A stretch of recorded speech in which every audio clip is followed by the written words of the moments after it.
As you all know, Douglas Murray is a brave and outspoken supporter of Israel and the Jewish people. The question is why? He's not Jewish, he's British, yet he spends so much of his time as a journalist and researcher and author talking about this issue and being such an articulate voice of reason and morality. Why does he do it?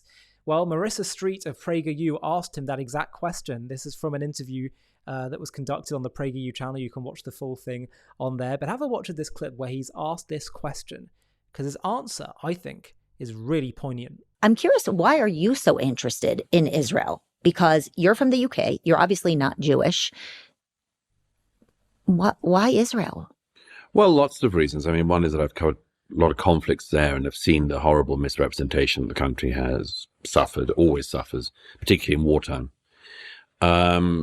Jews are enormously outnumbered worldwide. There are not many Jews in the world, 16 million, something like that. And they're vastly outnumbered. And so misrepresentation of them, particularly misrepresentation of the one Jewish state in the world, is rampant. And I think it's important, anyone who's concerned about truth and the facts on the ground, should understand the situation properly. There are lots of reasons. Part of it is a gut reason, and part of it is a very straightforward one, which I wish more people understood, which is that there is just a line that is completely clear between the teaching union who pushes, the Palestinian issue.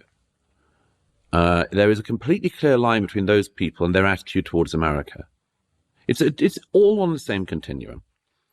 If you hate Israel, guaranteed you at least really dislike America. You really dislike Britain.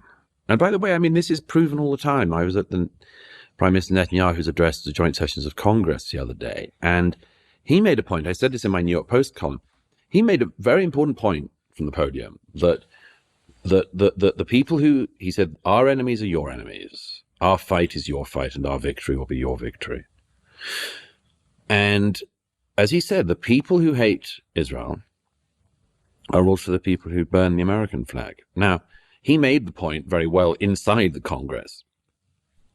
Outside the building, his point was made much better by the protesters protesting him speaking, who scrawled "Abolish the USA" across the Liberty Bell, who put in huge red letters on the Columbus Monument, because of course Columbus is one of their great enemies as well, because they wish that he hadn't found the Americas. It would be much better historically if Columbus had never stumbled upon America. I'm sure you agree. Or that he went back and said to the King of Spain, nothing to see there. But they scrawled all over the Columbus Monument, Hamas is coming. And what did these protesters do in Washington, D.C. the other day? But tore down the American flag outside Union Station, burnt it on the streets of the Capitol, hoisted up the Palestinian flag. And the Speaker of the House and Representative Dan Crenshaw and some other veterans went at the end of business and they re-raised the American flag. But just think about that from the way in which the protesters proved the point. But it's absolutely the case. Every anti-Israel protest in my country of birth, every anti-Israel protest, there's not one Union Jack. It's not like the Palestinian flag and the Hamas flag and the Hezbollah flag and the occasional Union Jack. Never a Union Jack in sight. And when they're calling for jihad or, from the river to the sea and this sort of thing, they never end the day by singing God Save the King. When there's a pro-Israel protest, which there have been a few of, they always finish with Hatikva, the Israeli national anthem, and God Save the King. I noticed that when there's a pro-Israel protest in America, a pro-Israel demonstration or rally, people will sing, again, sometimes Hatikva, and they'll sing Star Spangled Banner. And that's just not the case on the other side. These anti-Israel protesters, the reason they do not sing the American national anthem or wave the American flag, they don't like those things. They don't like this country. And it's just Israel first in their line of sight. Of course, it's America as the main one, as your friend the Ayatollah. He loves me very much. said, says all the time, Israel is the little Satan, but America is the big Satan. And it's America that the Iranian Revolutionary Islamic government in Tehran is really after. Israel is in their first line of sight. America is the main one. And I think that more Americans should realize that. What do you This is so interesting. And you know what Douglas is effectively saying is that is the reason, the motivation behind his support for Israel. Aside from it just being what he thinks is the fair position to have, he's also saying that he understands that Israel's struggle is his struggle. It's the West's struggle, it's the world's struggle. And that is so poignant.